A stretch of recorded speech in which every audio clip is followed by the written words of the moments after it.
മുകളിൽ കയറാൻ പോകാൻ കേട്ടോ.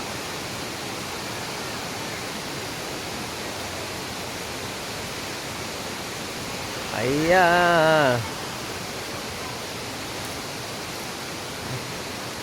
ശരി ആയിട്ട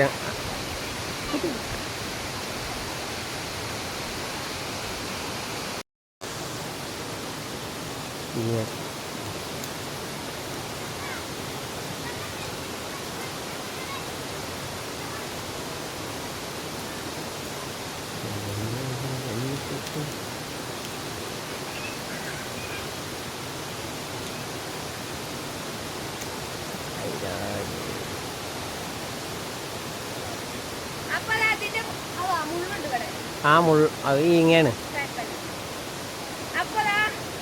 ഇതിന്റെ മുകളിലെത്തി ഞങ്ങള് ചെറിയ കുട്ടികളായിരുന്നു. ഈ വള്ളി എന്താന്ന് പറയാ എനിക്ക്